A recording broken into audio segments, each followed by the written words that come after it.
চিন্তা করলো তারা চারজন বন্ধু যে আমাদের তো প্রচন্ড খিদে লেগেছে, খিদের জ্বালায় যাই যাই অবস্থা, এখন দোকানপাতি খোলা নাই, উপায় কি? ওই 100 তলা উপরে আমাদের রুমে আমাদের ঘরে খাবার রাখা আছে, ওইখানে গিয়ে খেতে হবে। তা কষ্ট করে ওই 100 তলা দালানের নিচের তলায় এসেছে। 100 তলা তো কেউ আর হেঁটে হেঁটে উঠে না মা, কি থাকে 100 তলায় যাবার জন্য? লিফট, মানে অটোমেটিক সিঁড়ি। এইবার 100 তলায় যাবে বলে তারা সিঁড়ির কাছে, লিফটের কাছে এসে দাঁড়িয়েছে। হাই কপাল, লিফট খারাপ, জ্বালা বেড়ে গেল। একে তো খিদের জ্বালা ছিল, তারপরে আবার এই এতটা উঠতে হবে এই জ্বালা। এখন চারজন মনে মনে করছে যে 100 তলা ওঠা খুব ধৈর্যের কাজ, কি মা? তা সবাই গল্প বলি, গল্প শুনতে শুনতে 100 তলা চলে যাব। তা সুখের কথার থেকে দেখবেন দুঃখের কথা শুনতে খুব বেশি ভালো লাগে, আমাদের লাগে না? আপনি আপনার বান্ধবীর কাছে বলবেন, জানিস এই কালকে আমার বিবাহ বার্ষিকী ছিল, আমার কর্তা আমাকে একটা সানিয়া মির্জা নাকের দিয়েছে। যার কাছে বলতে গেলেন সে বলবে নাকে দিয়ে তোকে ভুলিয়ে দিল। সেনকো গোল্ডের আই দেখবি আয়, এই দেখ সেনকো গোল্ডের কানের নিয়েছি আমি, গত সপ্তাহ আগে আমারও বিবাহ বার্ষিকী ছিল। যাকে বলতে গেলেন সে আবার ঘুরে শুনিয়ে দিল। কিন্তু কেউ যদি বলতে যায় বান্ধবীর কাছে, আমার কপাল ভালো নয়, শাশুড়ির কাছে বকা খাই, কালকে আবার ও আমাকে এমন বকেছে রে, আমার ভালো লাগে না, মাথাটিতে হাত বোলাবে আর বলবে, ও তোর কপাল মন্দ, কি করবি বোন, আয় বস বস বস। হ্যাঁ রে, তা কি হয়েছিল রে? এই যে শুরু হলো, কি হয়েছিল? কি দুঃখের খবর, লোকের দুঃখের কথা জানতে আমাদের খুব ভালো লাগে, দেখবেন। হরি বল। তা কি হলো অবস্থাটা? চারজন বন্ধু নিজের দুঃখের কথা বলতে শুরু করলো। কি দুঃখের কথা? প্রথম বন্ধু দুঃখের কথা বলতে শুরু করলো যে, জানিস শৈশব আমার কত কষ্টে গেছে। হরি বল, হরি বল।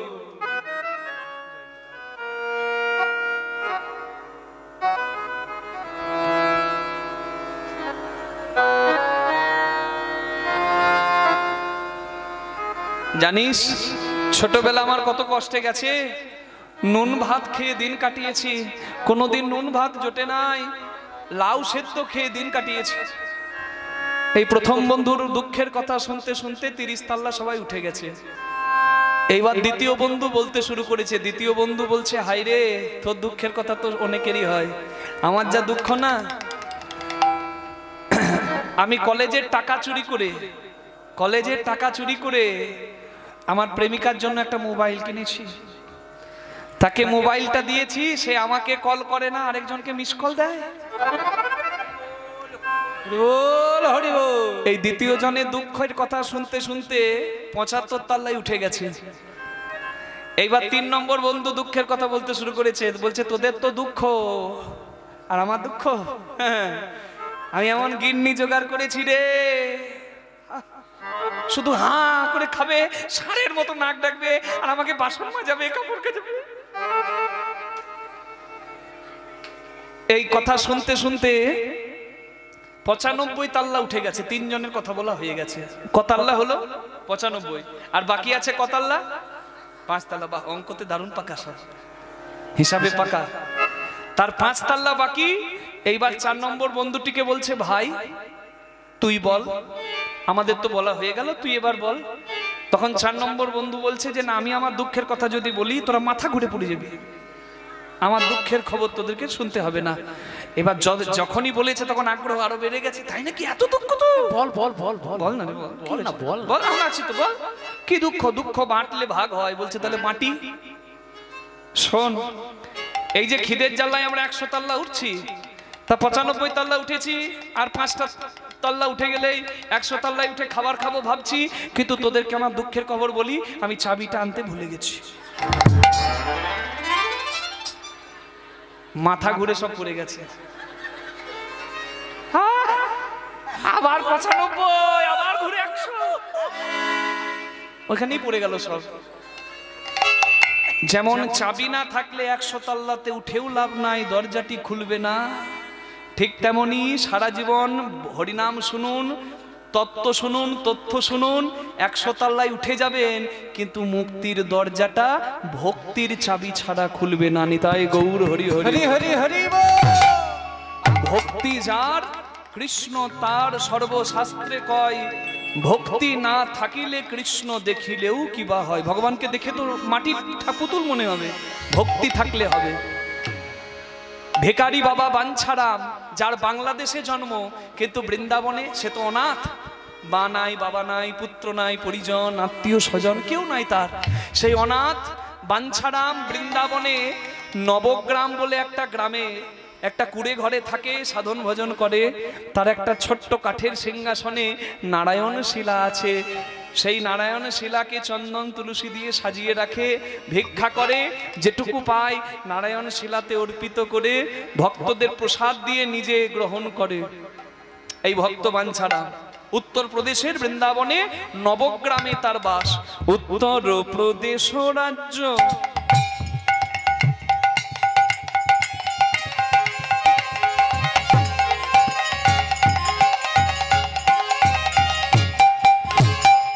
তোরা সুঝেলা না,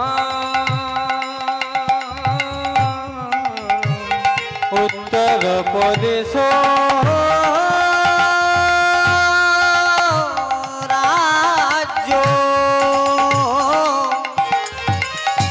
তোরা সিজেলা না,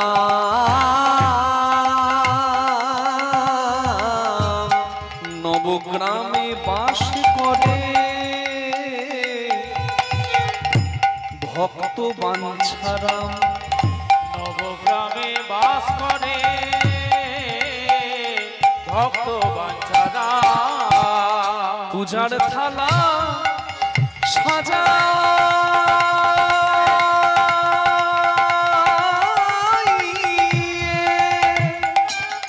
অনুরাগে রে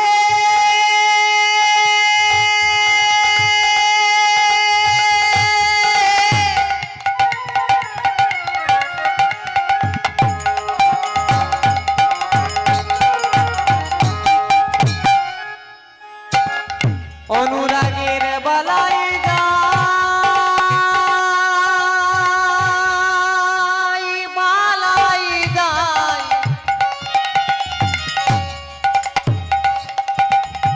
অনুরাগ ছাড়া কি গোবিন্দ মেলে,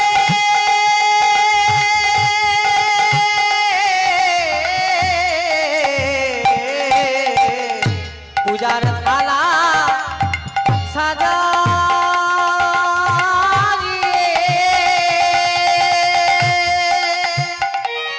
করে নিবেদন। কৃষ্ণ কৃপা করো বলে করো এ ক্রন্দন। কৃষ্ণ কৃপা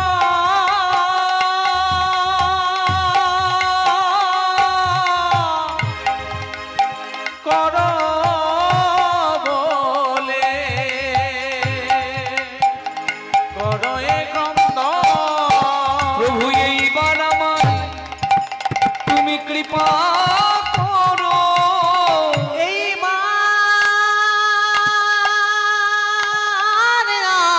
আমায় তুমি কৃপা করো। তুমি তো আমার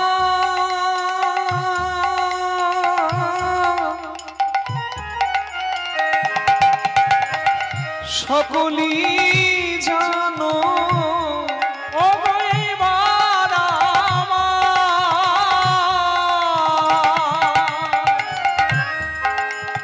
কৃপা করো। ওহে তুমি তো আমার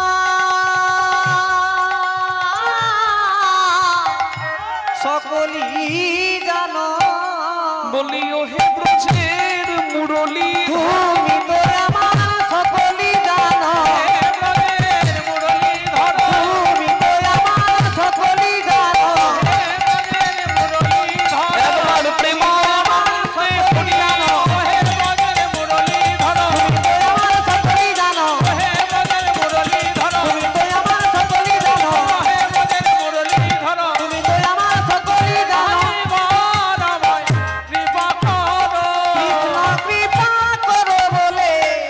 করো এ কন্দ। ছোট্ট কুড়ে ঘর, তাতে কাঠের সিংহাসন, সেই সিংহাসনে একটি নারায়ণ শিলা। সেই নারায়ণ শিলার কাছে একটু সামান্য চিড়ে আর মিশ্রি তুলসী পত্র দিয়ে ভোগ লাগিয়ে চোখের জলে কাঁদছেন আর নিজের দুঃখের কথাটা জানাচ্ছেন। বলে, প্রভু গো, আমি গিয়েছিলাম রাধাকুণ্ডে স্নান করতে। রাধাকুণ্ডে স্নান করব বলে ভোরবেলায় দাঁড়িয়ে আছি। তুমি ব্রজবাসীর রূপ ধরে আমার কাছে এসে আমাকে একটা হাতে থলি ধরিয়ে বললে যে আমার থলিটা ধরে একটু তুমি দাঁড়াবে বাবা। তুমিও স্নান করতে এসেছো রাধাকুণ্ডে আর আমিও এসেছি, তবে তুমি আমার একটু থলিটা ধরে দাঁড়াও, আমার একটু তাড়া আছে, আমি একটা ডুব দিয়ে আসি। আমাকে হাতে থলি ধরিয়ে তুমি রাধাকুণ্ডের জলে ডুব দিলে। ডুব যে তুমি দিলে আর উঠে এলে না। সকাল থেকে দুপুর হলো, দুপুর থেকে সন্ধ্যা হলো, আমি তোমার প্রতীক্ষায় দাঁড়িয়ে রইলাম রাধাকুণ্ডের তীরে। তুমি রাধাকুণ্ডের জলে ডুব দিয়েছো, কখন তুমি একবার উঠে আসবে। কিন্তু তুমি যেভাবে ব্রজবাসীদের ঠকিয়েছো চিরদিন, দাপরে ঠকিয়েছো, আবার কলিযুগেও তুমি ঠকালে। তুমি ডুব দিলে রাধাকুণ্ডের জলে, উঠে এলে না। সন্ধে হয়ে গেছে দেখে আমি ওই থলিটা খুলে দেখলাম একটি নারায়ণ শিলা। তুমি আমাকে একটা নারায়ণ শিলা দিয়ে আমার কাছে এসে আমাকে ধরা না দিয়ে চলে গেলে। আমি তো কোনো প্রস্তর খণ্ড চাইনি, আমি তো কোনো নারায়ণ শিলা তোমার কাছে চাইনি প্রভু। আমি অনাথ, আমার মা নাই, বাবা নাই, স্ত্রী নাই, সংসার নাই, পুত্র নাই, পরিজন নাই, জগতে কেউ নাই যার তুমি নাকি আছো তার। আমি তো কোনো পাথরের টুকরো চাইনি, আমি চেয়েছি তোমাকে। আমি কথা বললে কথা বলবে, আমি খাওয়ালে খাবে, আমি ঘুম পাড়ালে ঘুমাবে। আমি তোমাকে প্রতিজ্ঞা করলাম ঠাকুর, তুমি যদি নিজে এসে দেখা না দাও, আমি বাজার থেকে কোনো মূর্তি এনে আমার মন্দিরে প্রতিষ্ঠা করব না। তুমি যতদিন না আসবে আমি তোমার প্রতীক্ষাতেই থাকব। ভক্ত যদি কায় মনে কোনো বাঞ্ছা করে, ভগবানেরও সাধ্য নাই সেই বাঞ্ছা নাহি পুরে। ভক্তের ভক্তি যদি ঠিক হয়, ভগবানের করুণার বৃষ্টি হয়। ভগবানের করুণার বৃষ্টি হলো পরের দিন ভোরবেলায়, ভোর 3টের সময়, যেটাকে বলে ব্রাহ্ম মুহূর্ত, যোগী মুনিরা স্নান করে সেই সময়। সেই যমুনার জলে স্নান করতে যাচ্ছে ভক্ত বাঞ্ছারা। আজকেই ভগবান তাকে কৃপা করবেন। চলেছেন মনানন্দে আর বদন ভরে গাইছেন, ভজ শ্রীকৃষ্ণ কহ শ্রীকৃষ্ণ লহ শ্রীকৃষ্ণের নাম রে। ভজ শ্রীকৃষ্ণ কহ শ্রীকৃষ্ণ লহ শ্রীকৃষ্ণের নাম রে। ভজ শ্রীকৃষ্ণ কহ শ্রীকৃষ্ণ কহ শ্রীকৃষ্ণের নাম রে। যে জনা শ্রী কৃষ্ণ ভজে সে হয় আমার প্রাণ রে। যে জনা শ্রীকৃষ্ণ ভজে সে হয় আমার প্রাণ রে। যে জনা শ্রীকৃষ্ণ ভজে সে হয় আমার প্রাণ রে। ভজ শ্রীকৃষ্ণ কহ শ্রীকৃষ্ণ লহ শ্রীকৃষ্ণের নাম রে।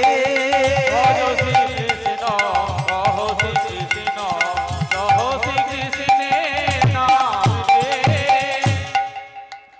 হরিনামে কি আনন্দ ডুবলে জানা যায়। আমরা কি আনন্দ পাই? রসগোল্লা না খেলে তো স্বাদ বোঝা যায় না। শ্রবণম শুনছেন, এরপরে কীর্তনম একটু করুন, হবে কষ্ট একটু হবে কিন্তু ভালো লাগবে, পরমানন্দ পাবে। একটু বলবেন, আমাদের তো স্বার্থ আছে, আপনাদের তো নিঃস্বার্থ, আপনাদের বেশি কাজ, একটু করবেন মা।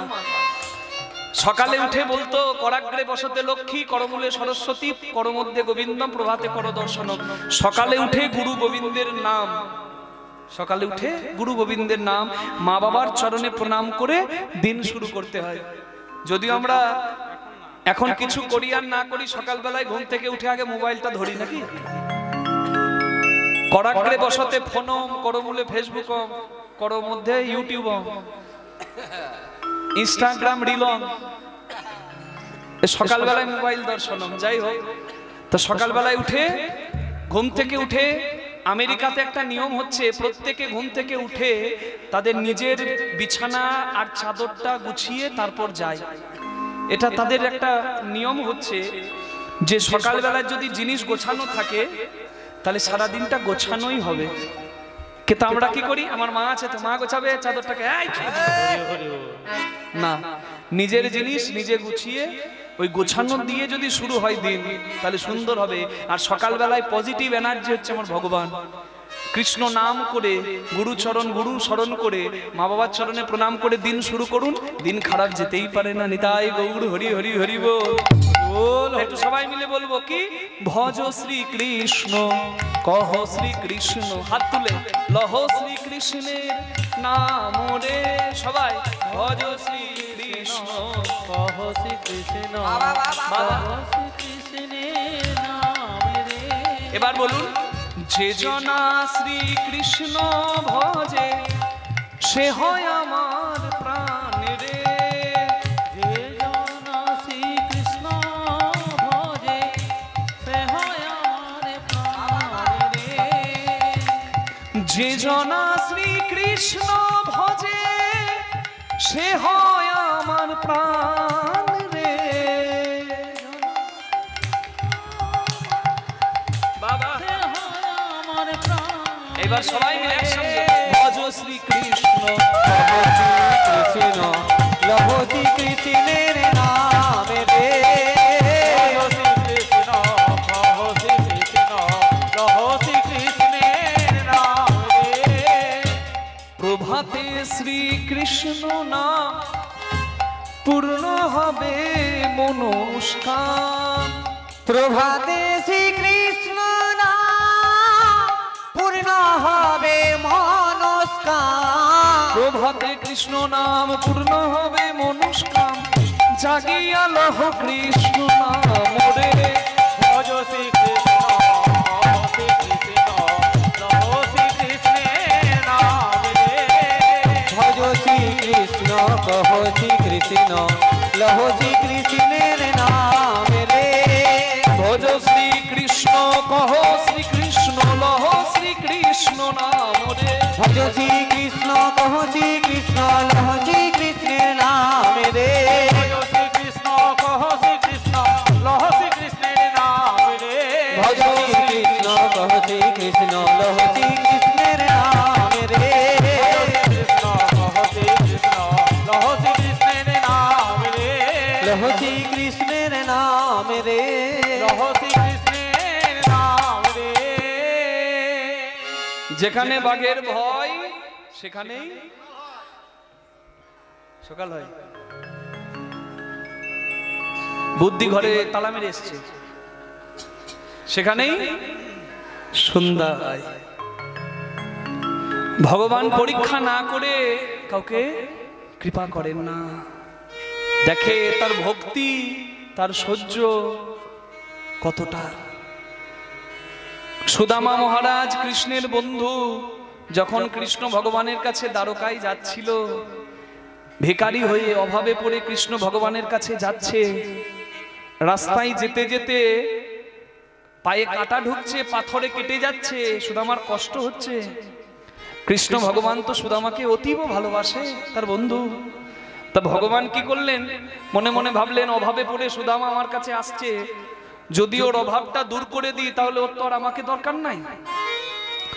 সুদামা যে রাস্তায় যাচ্ছে কৃষ্ণ ভগবান সেই রাস্তায় নিজের গায়ের গয়না মণি মাণিক্য রত্ন ফেলে রেখে দিয়েছে। রাস্তায় যেতে যেতে সুদামা যখন গায়ের গয়না স্বর্ণ গয়না রাজার গয়নাগুলো পাচ্ছে, সুদামা কুড়িয়ে কুড়িয়ে বুকে রাখছে। যখন অনেকটা গয়না হয়ে গেছে তখন সুদামা কৃষ্ণ ভগবানকে বললেন, বন্ধু আমি এতটা রাস্তা তোর কাছে যাচ্ছি, আমার যাতে রাস্তা ভুল না হয় তাই তুই আমাকে গায়ের গয়না ফেলে ফেলে রাস্তা দেখিয়ে দিচ্ছিস? তোর মতো বন্ধু আছে যার, তার কি আর কোনো কষ্ট থাকে রে?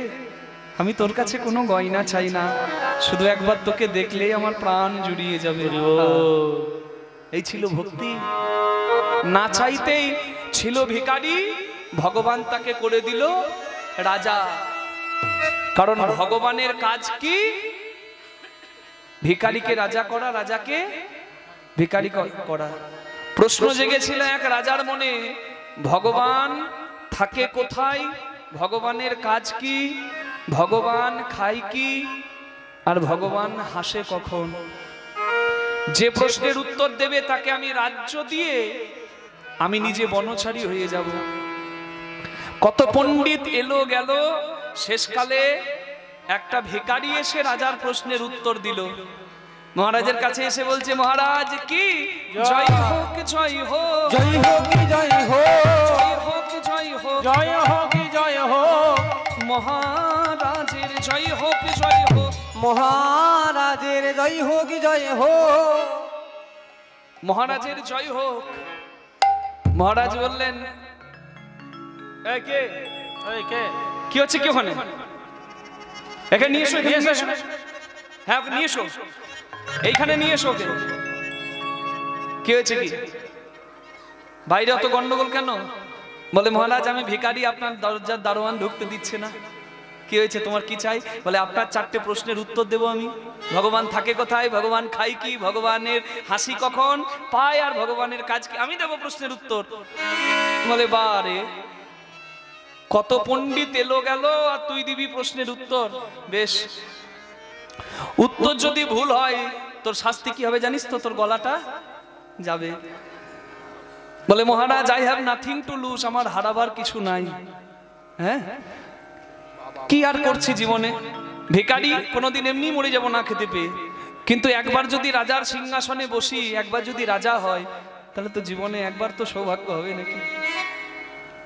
মরিব তো মরিব, রাজার সিংহাসনে একবার বসিয়ে মরিব। মহারাজ বললেন বেশ, তাহলে আমার প্রথম প্রশ্নের উত্তর দে, ভগবান থাকে কোথায়? বলে উত্তর দেব কি করে, জ্ঞান নাই, জ্ঞান নাই, জ্ঞান নাই, জ্ঞান নাই, জ্ঞান নাই, জ্ঞান জ্ঞান নাই, নাই, জ্ঞান নাই, আমি উত্তর পাবো কোথায়? জ্ঞান নাই, জ্ঞান নাই, উত্তর পাবো কোথায়? জ্ঞান নাই, জ্ঞান নাই। জ্ঞান নাই তো এসেছিস কেন রে হতচ্ছাড়া? হরি বল। বলে জ্ঞান আমার আছে, জ্ঞান আপনার নাই। এই কি বলছিস? রাজার সামনে এসে বলছিস রাজার জ্ঞান নাই? বলে বলবো না। আরে বাবা, বাড়িতে যদি প্রথমেই কেউ আসে, একটু রিভার্বটা কমিয়ে দেবেন, কথার সময় গানের সময় দেবেন, একটু সাউন্ডটা মনিটরে দেবেন। বাড়িতে যদি ভিখারি আসে বা বাড়িতে যদি অতিথি আসে, প্রথমে কি বলতে হয়? একটু চা দি, একটু জল সেবা করবেন। কি চা নাই, জল নাই, প্রশ্ন করছেন? আরে বাবা একটু শরবত হলে ভালো হয়। কি মা, এটা কর্ম নয়? কর্ম তো। ঘরে যখন কেউ আসে কি বলেন? বসুন বসুন বসুন, একটু শরবত করে দিই নাকি? আমরা অনেক জায়গায় কীর্তন করতে যাই আর আমাদেরকে অনেকে কি বলে জানেন? এই বাড়ি তো পরম যত্ন করে আমাদের সেবা করে, যে সেবার যোগ্য আমরা কিনা তাও জানি না, কিন্তু তারা পরম যত্ন করে ভক্ত জ্ঞানে আমাদের সেবা করে। কিন্তু অনেক জায়গায় কীর্তন করতে যাই, আমাদেরকে এমন ভাবে শুধাই, বলে কীর্তনিয়া বাবা একটু চা খাবেন না? খাবেন না? জিজ্ঞাসার ভাব দেখুন। আমি কি করে লজ্জার মাথা খেয়ে বলবো না খাবো? আরে বাবা দিয়ে তো দেওয়া যায় নাকি? একটু রোদে এসেছে, শরবত দিয়ে দাও। মহারাজ একটু শরবত হলে ভালো হয়। এই কে আছো? হ্যাঁ এই বিষ্ণু, দাও শরবত দাও। একজন কর্মচারী এসে শরবত দিয়েছে, শরবতটা নিয়ে বলছে মহারাজ আপনি শরবত চাইলাম, জল দিলেন যে, চিনি কই? বলে গাধা চুমুক দে, চুমুক দিলেই বুঝতে পারবি জলের মধ্যে চিনি মিশে আছে। তো বলে মহারাজ এটা আপনি বললেন আর আপনি উপলব্ধি করতে পারলেন না। চুমুক দিলে বোঝা যাবে শরবতে চিনি আছে না নাই। ভগবান আছে সর্বত্র, ভক্তির চুমুক দিলে ভগবানকে উপলব্ধি করা যাবে। নিতাই বাবা বাহ। দ্বিতীয় প্রশ্নের উত্তর দাও তো বাবা। ভগবান কি খাই? বলে খাই না। খাই না মানে? তাহলে মন্দিরে যে সাজিয়ে ডালা ডালা যায় ওগুলো যায় কোথায়? বলে ওগুলোতে নাম লেখা থাকে। শাশুড়ির 4 জামাই গুনে গুনে 8টা রসগোল্লা এনে সাজিয়ে দিয়েছে। এবার রসগোল্লা গুলো খুব ভালো, বুঝলেন মা, বাগনানের খুব নাম করা মিষ্টি রসগোল্লা। ওই রসগোল্লা সাজানো আছে, 8টা রসগোল্লা শাশুড়ি তো দিয়েছে, জানে ভগবান খাই না, আমার জামাই খাবে। এবার রাধারানী দেখে খুব ভালো লেগে গেছে। রাধারানী বলছে দেখো প্রভু কি সুন্দর রসগোল্লা। বলছে খবরদার রাধে ওইদিকে তাকিও না, ওতে নাও লেখা আছে। যদি ঠাকুর খেত তাহলে জামাই কি পেত? তাহলে ভগবান খাই না, ভাবগ্রাহী জনার্দন, ভাবটি গ্রহণ করে। বাহ, উত্তম, অতি উত্তম। এবার তৃতীয় প্রশ্নের উত্তর দাও তো বাবা। ভগবান কখন হাসে? বলে আপনার আমার মতো মানুষের কাণ্ড দেখে ভগবান হাসে। যখন হসপিটালে রোগী যায়, ডাক্তারবাবু বলে কোনো চিন্তা নাই, ঠিক সময় এসেছেন, এনেছেন, আর একটু দেরি হলে উপায় ছিল না। তা আমি তখন হাসি। যদি আসে ডাক্তার, যদি আসে ডাক্তার, আর কি করে ডাক্তার? আমি আজকে কীর্তন করতে আসছি, এইখানে অনেকগুলো হসপিটাল পার হয়ে আসছি, বুঝলেন মা। তাই হসপিটালগুলো যখনই পার হচ্ছি এদেরকে বলছি যে শ্রীখোলটার করতালটা একটু করে বাজিয়ে দাও। বলছে রাত জেগে জেগে কীর্তন করে তোমার মাথা খারাপ হয়ে গেছে। মন্দির দেখে করতাল, খোল করতাল বাজাতে বলবে, হসপিটাল দেখে বাজাতে বলছো কেন? আমি বলি যে ভগবানকে যদি সত্যিকারের কেউ ডাকে তাহলে ভয় পেয়ে হসপিটালেই ডাকে। যে যাচ্ছে অপারেশন থিয়েটারে সেও বলছে প্রভু এই যাত্রায় পার করে দাও, আমাদের গায়ের হরিবাসরে 10 কেজি বাতাসা দেব। যার ঘরের লোক যাচ্ছে, ঘরের লোক বলছে প্রভু ওকে যদি তুমি নিয়ে নাও, আমার সব অন্ধকার, আমি কোথায় যাব? তুমি ওকে ঠিক করে দাও, সোনার তোমার একটা চূড়া করে দেব। আবার অপারেশন থিয়েটারে ডাক্তারবাবু ঢুকেও বলছে প্রভু সব বিদ্যা আমার জানা আছে, কিন্তু পরপারের তো তুমি এই যাত্রায় পার করে নিও। নিতাই গৌর হরি হরি বল। যখন ভাইয়ে ভাইয়ে ঝগড়া করে, মাঝে পাঁচির দিয়ে বলে এদিকে পা বাড়াবি না, ঠ্যাং খোড়া করে দেবো। কি আপনাদের এদিকের কথা বলছি না, আমাদের ওদিকে বলছি। এদিকে হয় না, ভাইয়ে ভাইয়ে ঝামেলা হয়। বলছে একদিন এসে কি বুঝবে বাবা, 10 দিন থাকো, সব বুঝতে পারবে। সব জায়গায় সব হয় মা। তা যখন ঝগড়া করে জায়গা নিয়ে, মানুষ অমানুষ হয়ে যায়। ভাতৃত্বের বন্ধন শত্রুতায় পরিণত হয়। হায় রে মানুষ, কি করো? ভদ্রবেশে ঘুরলেই কেউ মানুষ হয় না। মানুষ হয় জাগে যখন জ্ঞানের চেতনা। ইউনিভার্সিটির ডিগ্রি থাকলেও কত কত মানুষের চলন বলন হয় মূর্খের মতো। মানুষের এই কর্মজ্ঞান, কাণ্ডজ্ঞানহীন অবস্থা দেখে ভগবান হাসে। বাহ, 3টে প্রশ্নের উত্তর ঠিক। এবার আমার শেষ প্রশ্নের উত্তর দিয়ে দাও তো বাবা। ভগবানের কাজ কি? বলে উত্তর দেব তার আগে একবার আশা চাই, আশা চাই, আশা চাই, আশা চাই, একবার আশা চাই, আশা চাই, আশা চাই, আশা চাই, আমার সম্মুখে একবার আশা চাই, আশা চাই, আমার সম্মুখে আশা চাই, আশা চাই। আমি তো উত্তর দেব বলে এসেছি, তবে আপনাকে একটা কাজ করতে হবে মহারাজ। আমার জ্বালাটা না বুঝলে আপনি উত্তর পাবেন না। আপনি সিংহাসনে বসে উত্তর পাবেন না, একবার আমার কাছে আসুন, আমি উত্তর দেব। রাজামশাই সিংহাসন ছেড়ে ভিখারির কাছে এসে দাঁড়িয়েছে, আর সুযোগ পেয়ে ভিখারি এক দৌড় দিয়ে রাজার সিংহাসনে বসে ঠ্যাং দোলাচ্ছে। এই নাম নাম নাম নাম নাম। ভিখারি বলছে আর তো নামবো না। এ আসন আমার, আপনি ছিলেন রাজা, আমি ছিলাম ভিখারি, ভগবানের কাজ এটাই। চারটে প্রশ্নের ঠিক উত্তর দিলাম, এটাই ভগবানের কাজ। ভিখারিকে রাজা করা, রাজাকে ভিখারি করা, চিরদিন সমান কারণ না যায়। আজকে যে রাজাধিরাজ, কাল সে ভিক্ষা চাই। আজকে যে ভিখারি, কাল সে সুদামা মহারাজের মতো ভক্তির রাজ্য পায়। হরি হরি হরি বল। ভগবান ভক্তকে পরীক্ষা করছে। হেন কালে হইল তথাই ঝড় ভয়ঙ্কর, ঝড় ভয়ঙ্কর, দিকে দিকে অশনি ওঠে ঘূর্ণিঝড়, ওঠে ঘূর্ণিঝড়, দিবাকালে সোনার বৃন্দাবন অন্ধকার হইল, অন্ধকার হইল।